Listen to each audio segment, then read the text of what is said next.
Hello, friends, and welcome back to another episode of the Atomic Cast. It's been a little while since we did one of these. We're going to try and do them quite more regularly this year. So we're going to try and do this one. This is a look at the lists that have won GBHL events this year so far. So just for the month of January. Hopefully we'll make it a regular thing and do February, March, and April, and May, and so on and so forth. I'm Tom. Hi. Who's this? This is Bert. Hello. Who are you? I live fairly close to Tom. I joined the GBHL that 2021 Lord of the Imps, went to a load of events. I do vaguely okay, and me and Tom hang out a bit. Only if you can use ballistas. Or far too many throwing weapons. One of the two. For anyone who doesn't know, the information for these things is on the GBHL website. So hopefully, if I am technically gifted, I can do this. Whoa! This is the GBHL website. If you go to the address up there, which I'll put in the description, you can go to the GBHL website or just type in GBHL website into Google and it'll bring you here. On here, you can see things like what's GBHL, the event calendar, the current rankings, and the winning lists, which is a new tab right now. So hit winning MESBG lists, and it will pull up this for you. Yeah, press yes. I don't understand why it's taking me from not Facebook onto Facebook, back off Facebook, but you know, we'll find out. And you come to, whoa, a spreadsheet. Everyone loves a spreadsheet. So it's got all the factions in the game, and it is sortable. So you can click on this button here, and you can sort it by who's won the most GBHL 100s so far. And that. And then you can come across and you can sort it by different stats and total podiums and points and all of that jazz. If you'd like to, that's all there for you. And then if you click on podium lists, it'll take you across and you can see firsts, seconds, thirds for all of these. All of the information is here for you to look at if you'd like to. So that's nice. Yeah. But just thought we'd share that with you. So that's that. That's not what I want to look at. Spoilers. We want to go here, and then we want to go there. There. I'm well good at technology. GBHL winning lists. So we've compiled all the best lists, all the first place ones, none of these second places. Second place is first loser. And we put them all together into a lovely slideshow. We're going to talk about them, and we're going to give our thoughts and feelings, and just generally have a nice time. Yeah. Nice to chill out. So a Fell Winter was the first GBHL 100. It was at 750 points right at the start of the year, up in Manchester or Stockport, wherever it is. Steve Crow's event. So I'll read it out to you. And you want to give me some thoughts? I'll give you some thoughts. Cool. So we've got Boromir, captain of the White Tower, with horse, and the banner of Minas Tirith, and the shield, leading 15 guard of the Fountain Court with shield. He's got Hurin the Tall, Ward of the Keys with horse, 6 Knights of Minas Tirith with shield, 3 guards of the Fountain Court with shield, and Madril, captain of Ithilien with 12 Rangers of Gondor with spear. So at 750 points, he's got 39 models, 12 bows, 6 cavalry, a total of 12 might in there. Banner, just general good times. Lots of Fight 5 troops. Tools. Tools for the toolbox. Lots of tools. So yeah, as a kind of response to, I think, what people would maybe consider a current meta, with lots of Dragon Emperors and Beornings running around at Fight 5, having a very large number of Fight 5 D7 troops is good. Having lots of might for board control is good. Having a very large banner is good. And then other small tools like having 2 mounted heroes, maybe more knights than I'd expect. It's more knights than I would want. But if you're at that level, if you're outmighting most lists and you can get more cavalry charges off into sort of Fight 3, Fight 4 troops, that could potentially do quite a lot. And then with Madril as a tool for Maelstrom and things, you're looking fairly set for most scenarios. Would be my initial thoughts. And 39 models is fairly solid. Like, I think the rule that we kind of go by is that you want to have, unless it's a certain list, you want to have more than 5% of the total points as your model count. So that would be, what, 37, 38 models. We have 39 here, so model count is good. You have a solid 3 fate hero. Hurin will deny some VPs to your opponent. It's just a really tough nut to crack, really. Yeah, just solid, isn't it? It's like a classic don't lose list. And then it's one of the great lists that you can just take to an event and you're thinking much more about how you're going to play scenarios rather than fussing about what you're going to come up against. Which can be really, really, really quite important. You're not too scared by mass shooting. You're not too scared by big hero because you can kind of deal with it a little bit. You've got plenty of mics to move around and stuff. Yeah, you're having a lovely time. Like, should be right, and it did all right. So it did do all right. Yeah. It was a pretty good start for Ben Hassan. Ben Hassan. Yeah, nice. Good job, Ben. Love you. Is there anything you change, Knights? I'm personally a fan of a few Sister Guard with bows, just so you can.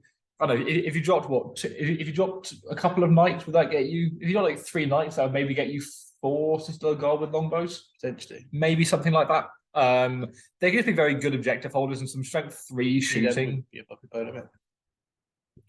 Maybe drop a ranger as well, but by and large, I feel like for Minas Tirith, if you're going with the Boromir builds, these are the 3 heroes that you'd go for. Unless you're going for like the Minas Tirith spam for like 50+ models. So I like the use of the Fountain Court. I think some players use Warriors of Minas Tirith a little too much. And although we think of them as D7 with Shield Wall, once lines hit, that D7 can melt away very, very, very quickly. I'd never consider Shield Wall a given. Shield Wall is only good on the way to combat. Yeah, but there's so many heroes that will need to strike to get over fight 5, and if you're shielding at fight 5 with a banner behind you, that can just be very irritating for all your Uruk heroes, Hollowed and Mordor heroes. Like even a Witch King's having a really grim time against one Fountain Court guard.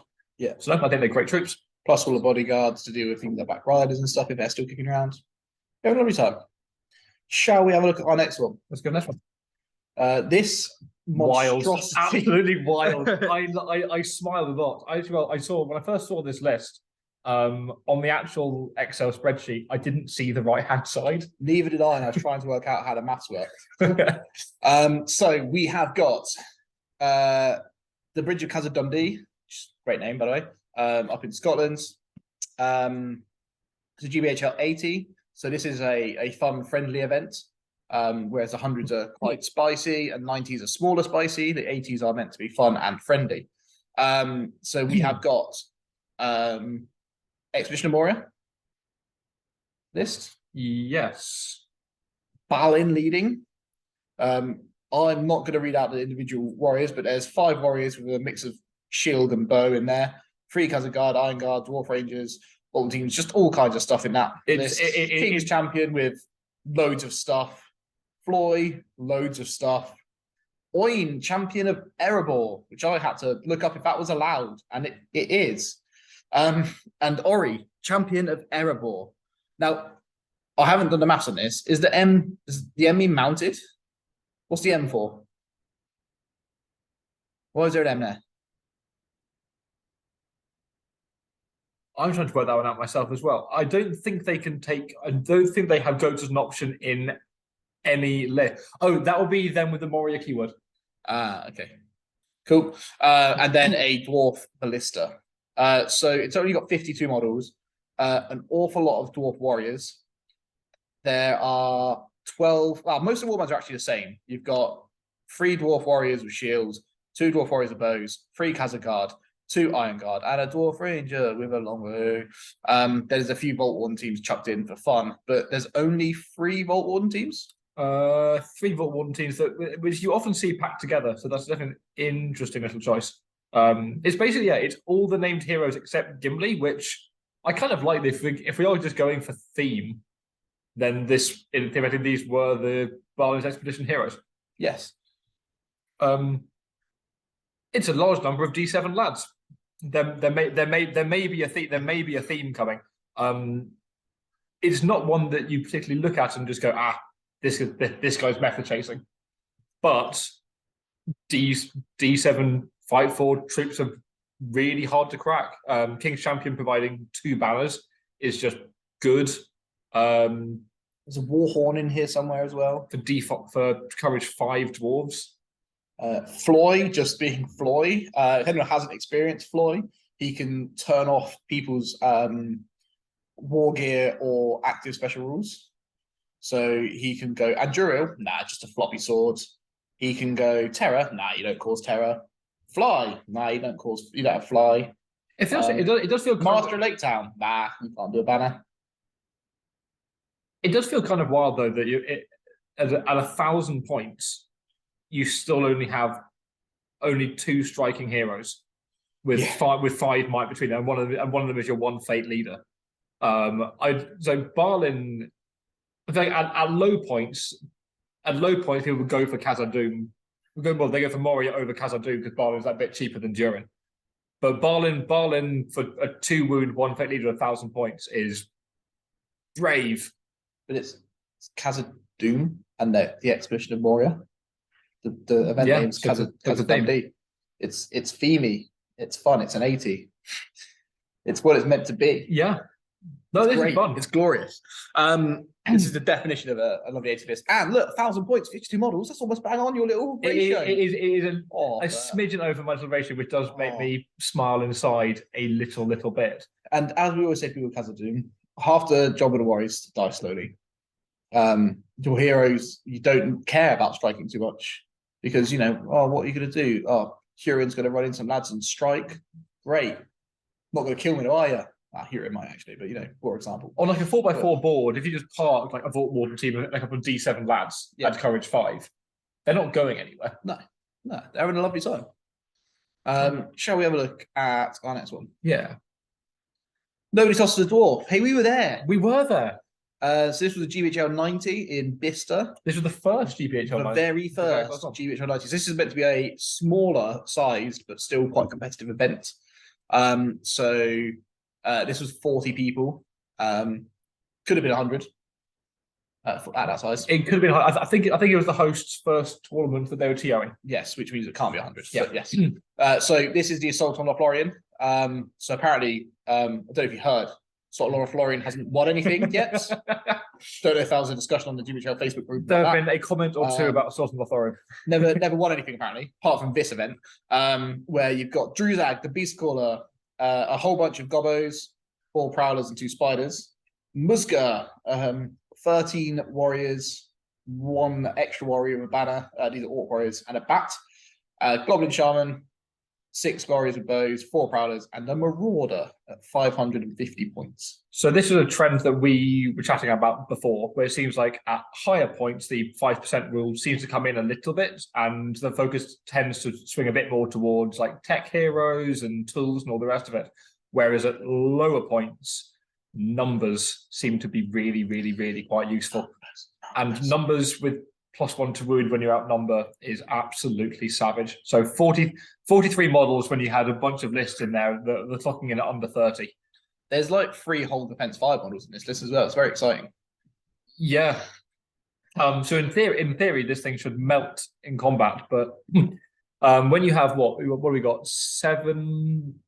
13 Goblin Warriors with bows plus the Marauder and another 8 Prowlers with throwing weapons.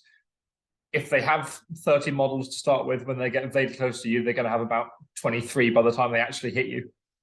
The only really odd thing about this kind of list is the might.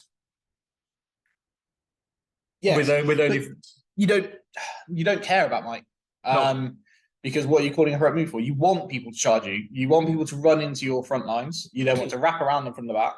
You want to chuck enraged spiders and enraged bats into them, into their heroes in the back lines and anything that's been left behind as support. If you call a heroic move and your hero can't get to combat and is stuck behind your lines, you better make damn sure you protect him. Yeah. Because otherwise you're getting a enraged spider running into the back of you. So yeah, he's just going to eat them. Yeah. So if you have like 25 models and you're using, and one of them is your hero not in combat, and then 3 other dudes around the back of him just to protect him, this is going to overwhelm you very quickly in a bunch of scenarios. I like that they've gone 2 spiders and a Marauder for some speed as well, just so that if you do get a scenario like Recon, you actually can run a bunch of models off the board. I think some folk run like 4 warbands at this, but I think focusing on just a large number of lads is just a really, really good idea. 4 warbands feels wildly excessive for this at 500 points or 550. Yeah, just seems wildly excessive. I would never want 4 warbands. Potentially all 3 named heroes, potentially Ashrak instead of other shaman. It's only a few points extra for Ashrak instead of Shaman. Shaman gives you Fury, Ashrak gives you Venom back spiders, and the opportunity to go invisible, and an extra point of will, and a couple of other things. The Ashrak paralyzed special rule and stuff. So it makes quite a good leader because you don't want anyone coming close to him, because you go into him and you don't kill him, you're going to get paralyzed. No, this was piloted by somebody who did well in the GBHL last year. I think this is one of those lists which, again, if you have the tools and you position well in the hands of somebody who knows what they're doing, it's going to cause a lot of problems for a very, very large number of other lists. Say this person knows what they're doing. We can think it. Fellowship of Grantham. Wow. This is the jungle. This is wild. So this, again, it's a GBHL 80. So it's a fun, friendly event. Bear that in mind. It was 423 points, which is a weird points level. It was the number of pages in Fellowship of the Ring when they first got published. Well, I know. It was nice. Suladan, Serpent Lord with Armored Horse. 2 Serpent Riders. The Mahood King with Mahood King, sorry, with War Camel Shield and War Spear. 10 Mahood Raiders with Blowpipes, Poison Darts, and War Spears. So 423 points, 14 models, 11 of which do a Strength 4 hit as soon as they touch you. And then 6-inch banner, 3 in Suladan. Yeah, lots of fight 3, but a couple of fight 4 in the Serpent Rider. There is 10 blowpipes in here. So they are 12-inch Strength 2 weapons, poisoned darts, so rerolling 1 to hit 2 wounds. And then all the war spears. So you've got 11, 12, 13 war spears. So if they win the fights, you're dead. And Suladan has a poison sword, so he's rerolling 1s. Mahood King Strength 5 base. Strength 5 plus 1 to wound on the charge. That is brutal. Mahood King is, if I win the fight, you're dead. That's what his profile says. It says it in big letters. If I win the fight, you die. Whenever anyone asks me what strength is, you'll die. It's one of those lists which, if you're anything less than defense 7, you're just kind of wincing, and you know that initial charge is just going to do horrible, nasty things to you. If they can get all 11 impact hits in, because the king has strike as well, doesn't he? Yes. If he needs it. So it's also a really great way of countering, like, if someone does have like a big hero, a strength 4 hits on their horse will kill him half the time, and you can just keep running dudes until that horse is dead. If you end up in combat with a big hero, the king can still strike, and if they've knocked off their horse, they can't really strike back. And we talk about the sort of maths of it, and the impact hits are basically the equivalent of having like strength 10 throwing weapons. That you can, but if you kill the target, you can keep going and lob another strength 10 throwing weapon at them, because you're not doing the to hit roll.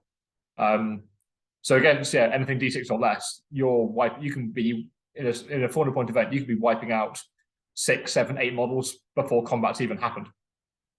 The danger with, I think, with this list is if you then lose the hit, if you don't get that many hits and then you lose the heroic move roll off the following turn, you then have one attack fight 3 troops who can melt fairly quickly afterwards. And if you play against anything with strength 3 bows or potentially strength 2 bows with +1 to wound, when you're 5s, they will start tearing through you. And as soon as a few of you start dying, everything goes wrong.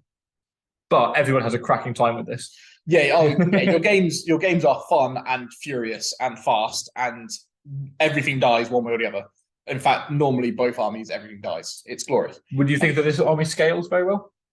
I mean, I'm taking it at 600 points, which is slightly different because I'm not taking as many camels because I don't have £1 million I am taking some serpent riders and some camels and some normal raiders with bows and spears and stuff, having a lovely time.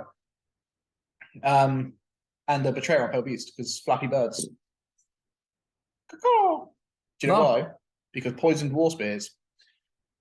Yeah, poison war spears being a favourite to kill like anything. That's the noise the Fell Beast makes. Yeah, I don't think it scales hugely well. Because as you said, as we go up in points, we start to encounter more D7 and things, and we start to encounter things that can deal with this fairly well, like a bear, which can just pick you up and lob you, and then half your guys are dismounted, and now you are sad. Or like ballistas, where half your guys are now dismounted, and now you are sad. But yeah, again, against like D4 troops, if you can get all of your raiders into on the charge in one turn against D4 troops, and your guys just keep going, you're really likely to get 10, 15 kills. Yes. Without even your opponent getting chance to roll dice. War in the West, also GBH 80, also the Wild Wild West, also 500 points, which means, utter carnage down there. So we've got the Witch King on Angmar with Crown of Morgul and a horse, and who knows how much might, will, and fate. We've then got 6 orcs of shield, 6 orcs of shield and spear, 5 orcs of shield and shield, sorry, 1 with a banner, spear and shield, and a spectre, Barry White, 6 orcs of shield, 6 orcs of spear and shield, and a wild warg chieftain with a warg rider and a warg. 30 models, 500 points. What say you? The Wild Warg Chieftain's a fairly funky third pick. So I think they're going into this one without that much mobility, other than the Wild Warg Chieftain and the pair of wargs. I like the double terror bubble with the White and the Witch King. The range threat is 0. The Witch King. Yeah, it's not effectively. Yeah. I think this is one of those armies where, like, but in a one-day event, you can potentially get a scenario or two where it's 12-inch deployment and things make you a bit sad. But against a load of armies at low points, they're just not going to be able to pass their courage tests, and then you can just have a whole load of control with enemy heroes shut down, and then you're just winning in combat, potentially piercing, striking, Wild Warg Chieftain having a great time. Yeah, it's not dissimilar to a list I've run at 450 a few times, where I've run Witch King and double barrel a couple of times. It's quite fun. That's all the control. The Wild Warg Chieftain is great. He is fantastic for his points, especially if you're going into transfixed or paralyzed heroes. He loves just going in and eating. Does he have knockdown? No. But yeah, but you don't need to, because you'll be able to trap them normally. What you do is you kind of keep them behind your lines, and then you transfix or paralyze stuff. Bonus points if you can, like, spectre someone out to the side, paralyze them, and then slam a Wild Warg Chieftain in, and then like wrap around. Great fun.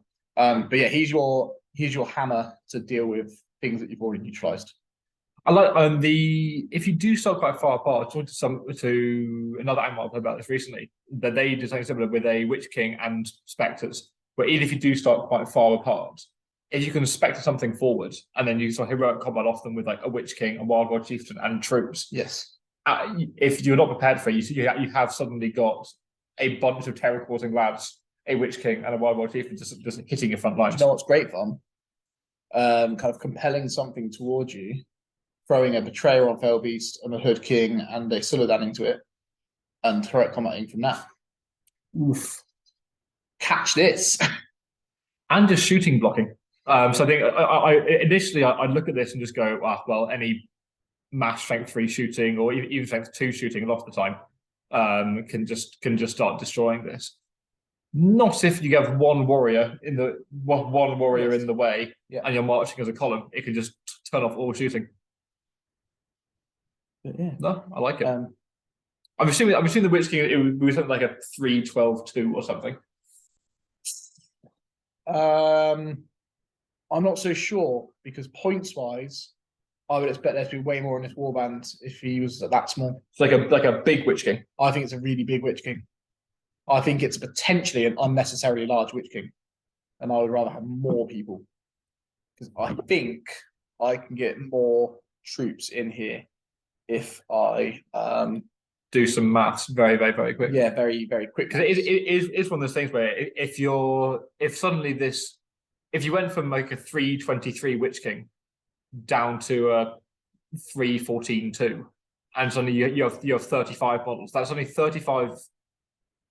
That's 5 more models that they all cause terror. They can get to you your traps. I would expect that warband to be full if it wasn't, or to be close to full if it wasn't for that. If that Witch King had a reasonable amount of things, it's got to be pretty big. But that's all. Fun list. Back to the GBHL 90s. This was wild. I liked this one. It's Renegade. So we've got a Halls of Thranduil list. We've got Thranduil, King of the Woodland Realm, with horse, elf bow, heavy armor, additional elven made sword, and circlet of kings. Palace Guard with shield and spear. Normal elves with shield. A banner elf, some cav, 2 sentinels, Tariel with bow, 5 elves with shield, 6 elves with bow and glaive, Leggy on a horse, and a Lake Town militia captain with shields. Cheapest 2 points of march in the game. Yeah. Classic Lee move. Lee's done this quite a few times. It's his favourite. So 800 points, 31 models. This is a long way off the 5 something we were talking about, but it's only 9 models. It's only like 25% less. Yeah. But you have 11 might. 3. So, you have 11 might. You have the march. You have a surprising amount of mobility. You don't often see that much cav. So Thranduil, Legolas, and the two Merkel cavalry. Yeah. A whole bunch of fight 6 and +1 to wound. That is, I think, especially if 90s are the slightly spicier events where you do see some people meta chasing that a little bit harder. This is one of those lists that. This feels very anti-Dragon Emperor. It feels very, very anti-Dragon Emperor. Yeah. And anti-Beornings. Yes. This will eat its way through. Those Palace Guard just won't be losing fights. There's what two Dice of Palace Guard, another one behind. There's a banner there as well, and then they're wounding back on 5s. Eastlings are going down. Bears and Beornings at least are going down. And with what is it? It's 9. I think it's 9 regular elves with bows, and Tariel and Legolas, and they've thrown on Thranduil for the lols. 7. Oh, and 2 sentinels. 9. Yeah. So you're kind of drawn into combat with it, and then you're gonna need some serious numbers to try and deal with that. Might as well give that Lake Town captain a bow as well, just for bants. It looks like the whole front. Yeah, so you got the front line, the 5 Palace Guard from Mirkwood Elves, plenty of spears behind. The sentinels for control can make a massive difference as well. Again, potentially creating in the ways for your opponent shooting. Yeah. Though sentinels are great. Sentinels and spectres are fantastic. Yeah, it's so opposite everything that I stand for in my life that I just don't understand how I don't. 31 models is lower than I would take at 400 points. It just feels wrong. But yes, fight 6 everywhere. Fantastic. Messes up Eastlings, messes up Beornings. Frandy, very tough leader to get VPs off. So many tools with Frandy. And yeah, Frandy. I guess the only thing in Thranduil is he doesn't have that ability to get like free heroic combats or get might back or anything like that. But then that's why offsetting that with the militia captain to call marches and moves, and Tariel's probably there to call the moves as well a lot of the time. If Legolas is there to just spaff off might for VPs and horses and banners and things. Renegade shout, but I would probably put Tariel on her own and put Legolas with a warband. Tariel is really fun and really effective on her own, just being lobbed on the front line. If you're facing a semi-horde and you want Tariel, just go. She's got her blade mistress, and you can just walk her in to a whole load of lads. If they surround her, great. She's not going to lose the fight. Only thing I played Legolas as part of the Defenders of Helm's Deep, and I use him as an independent drop there as well, purely because there's just that scare factor of where can I put him? Yeah, by himself, and you're going to think about where your leader is immediately, and having that fourth warband of the militia captain as well means that if your opponent only has 3 warbands, you can just put Legolas down last. You can get all the information you need, and then Legolas can go, I'm going to sit here. You're not going to be able to get me. I can get you. I agree, but I would be using him with his lads, and I'd put Tariel. I'd like Tariel with my first drop. Essentially, putting my jubblies on the table. I just put Tariel right in the front line and go, go on, come and have a go. Come and have a go. You think you're hard enough? Let's be having you. And yeah, just see what's up. But that's just me. Maybe that's just because I like that element of it. But that's all. I love late captains. I love when people are like, what's the weakness to this list? Allies. Fixed it. No, it's scary because Fangel has the aura of dismay with the circles as well, doesn't it? Yes. So it is literally quite scary. Yes, it is. Spooky elves. Ghost elves. Turn of the tides. Hey, that was here. Vile. Lake Town. Now I'm Absolutely happy. Vile. 450 points, 55 models. This is a bit of me. Right. So also, this is Rob off of Team Atomic. So Master of Lake Town, 15 Lake Towns, half of them got spears. Alfred, 12 Lake Town, all with bows. Braga, 12 Lake Town, half of them got spears. Lake Town Captain, 12 Lake Town, half of them got spears. 3 of them have got bows. 55 models. Life is good. 55 models, 15 bows. And for anyone who's not familiar with Lake Town, you've got a master. He's going to pop his bobble off. Because this is pure, he's going to have a 12-inch banner and a 12-inch +1 fight to everything in the list except for himself and Alfred. So that's giving you fight 5 Braga and fight 4 Captain. I don't know. I've not actually ever used Captain. Books just there. Next one probably. But either way, some bit of fight 5 in there, which would be nice, little bit tasty. You have got Alfred. He can give will back to the master. He can give will to the master in the form of might, which makes the master's banner go off more times. You've got Braga, who within 6 inches of the master can do 3 heroics on a 4-up. Fight 5 Lake Town Guard captains. Sound. So yeah, you've basically got all the might in the world at 450 points. You start with 7 might, with 3 potential might. 1 in 2 games you lose 1 from it. So yeah, let's call it 2 bonus might. So you're starting a game with 3, 5, 7, 9 might. At 450 points. 450 points with 55 models on the table with a 12-inch banner. It's filth. However, D4 and Courage 2. They're the 2 big movements of this list. So, and there's no strike at all anywhere. There are certain scenarios with this which you really don't have a good time. Yes. Because the master has to be the leader. Yes. So contest is immediately a little bit rubbish. Yes, because you have an unarmed leader. Yeah. Yes. Things like Lords of Battle get a little bit sad because they're not the killiest things. No, but traps win games. But then things like objective scenarios and like movement scenarios, you have 1, 2, 3, 4, 5. You have 5 definite marches, and then 3 of those marches are potentially free. Yes. So you're moving, not just moving quick, you're moving a lot of lads around the board very, very quickly. Yes. 15 bows. That is a degree of board control. That's gonna, at the very least, take a hero off his horse. 15 bows at 450 points is nuts. That's what Mirkwood Rangers are bringing. Yeah. It's mad. This is right. If you just want to spam lads, this is how you spam lads. Basically, this is more spammy of lads than Goblin Town is. Goblin Town has to pay for the king and stuff at low points. Yeah. This outnumbers my Goblin Town list to 450. Because the Master's your most expensive. Yeah, the Master and Master and Braga are both 50 points. Alfred is 20. Alfred's 20, Captain's 40. 40, yeah. So you're paying 160 points for heroes. So 290 points for the lads.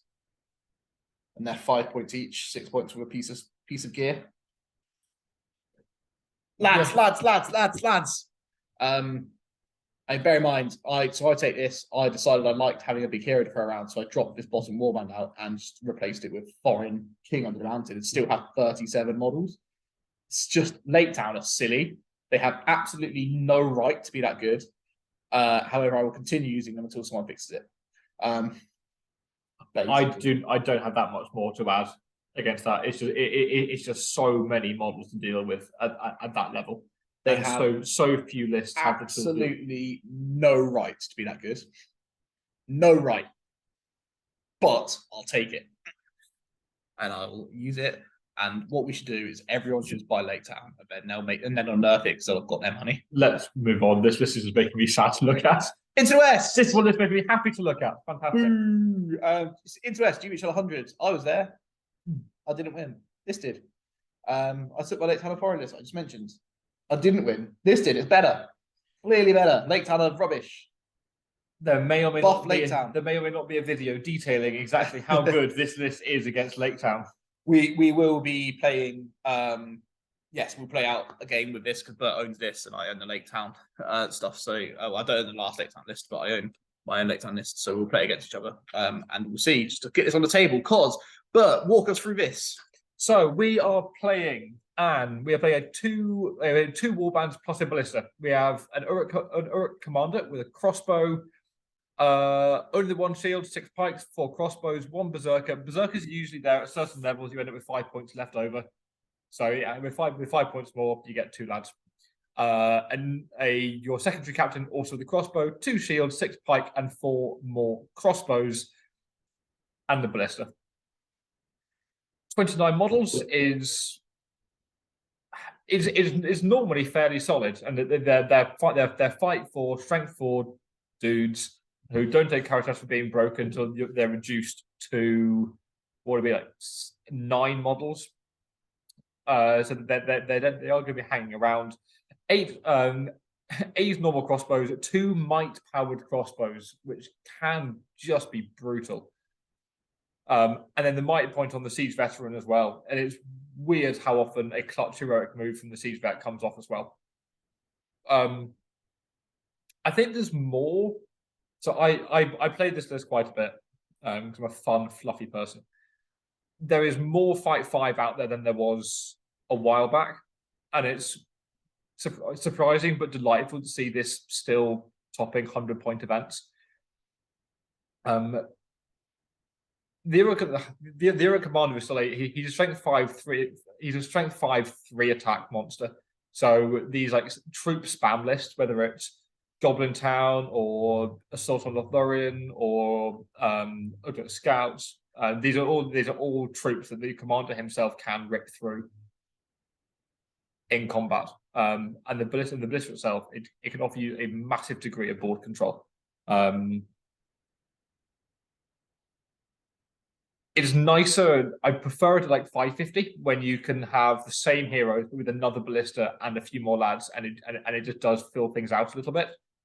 But I think Jay did a really good job piloting this. Because you get extra warband space in this fusion, don't you? You get up to 18 slots per hero. So actually, it's really common to see this list even up to I ran this at 750 for London 100. And my heroes were still 1 commander, 1 captain, and then the 2 siege vets on 2 ballistas, and then just a large number of dudes, and a bomb team. So it is. I think a 450 is maybe missing some of the tools to make it really, really, really good. But what can I say? There must be enough Fight 3, Fight 4 dudes out there for this just to tear through. I like it. This is lovely. It's the least I've ever heard you talk about Assault and Helm Deep. It's a fun list. It's a really it has 5 might points. There's loads you can do against it. Assault is theming. Assault is theming. So that's all of the lists. What we have done the scene. What we do also have is we've done some maths, haven't we, Bert? Bert's done loads of maths. We love the maths. So you heard a mention right there about the whole 5% or whatever. I divide it by 20 points. Divided by 20, you get a model count. So 500 divided by 20, you get 25. That's always been the conventional wisdom. So we thought we'd do it to the test. So I'm going to stop sharing my screen a second. We'll go over here and let's have a look. So I have done some maths, or the computer has done some maths. So at the high points, which I'm considering the Fellwinter, Casa Dundee, and the Battle of the Coast, all of which were 750 or above, we have got an average of 21.4 models per points per model. So we are almost at your 5%. Yeah. Yeah, 19, and 25, which is the 800 point 30. That's the Frandiel's horse list. The other two, yeah, pretty much bang on. And then we go down to the lower points, 550 and below.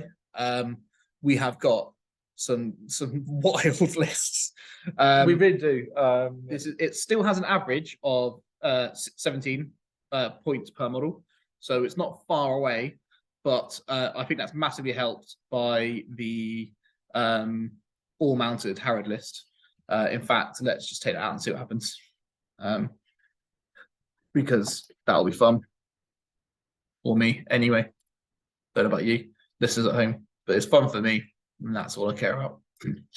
There are things to note occasionally. So if you look at the full podium from an event like Turn of the Tide, the full podium, it was a 50, this 55 model Lake Town list, and then a Goblin Town list with about another 55, 60 model or something silly. And then it was like a 40 model scouts list. Yeah. Okay. So 13 points per model. So a massive difference there at the low points. Hordes is the way. If you're piloting a horde, there's that degree of a 5-point goblin is still one attack. It's still one attack, one wound that rolls a dice in a fight, and a 12 point Fountain Court guard is a one attack, one wound model who rolls one dice to win a fight. It's a dice game. There is still that kind of. If you roll more dice than you, yes, you'll win. If I have two dudes rolling, people don't bring banners and stuff at low points. You're like, cool, I've got 2 goblins and you've got 1 bloke. 2 goblins are going to win that fight more often than not. And then yeah, you can move through Goblin Town, piercing strike and everything. Now we're strength 6, defense, strength 4. Woo! So yes, I'm a big fan of bodies. I always will be at low points. Bodies and traps win the games. But yeah, that's our little current look. Loads of D7 popping up at the high points. I can see D7 becoming more and more popular. I think just for again against those rogue strength 4 lists, lots of the strength 3 piercing striking, things like warriors Rohan with axes, Angmar orcs with picks, all that kind of nonsense. Yeah, D7 is good. Dwarven meta. I would love to see a dwarven meta. give us 5 dwarven troops, and Khazad-dûm is back in the meta. Oh, they get a legendary legion that gives them 5 Khazad. I would love to see 5 half guard. 5 half guard would be absolutely gorgeous. Or make you choose between either half guard or 5 Khazads with Barlin. That'd be really cool to see. I would like that a lot. That would be nice. That would be lovely. So yeah, thanks for hanging around with us. If you would like to see us do it again in February, March, and April, and May, and June, and so on and so forth, do let us know. Otherwise, I won't. If you'd like us to never invite Bert back, let us know, because we won't. If you'd like him to be allowed back, let us know. If you think Bilbo's a bit cursed in the back there, just staring at us over the shoulder. If you think this hat particularly suits me really well, please do let me know. I absolutely love a good hat. Usually slightly flatter than this, but we'll get you a hat. I'm a fan. We'll get you a hat. All right. Don't forget to like and subscribe and put a comment on the thing for the algorithm gods. Bye. Bye.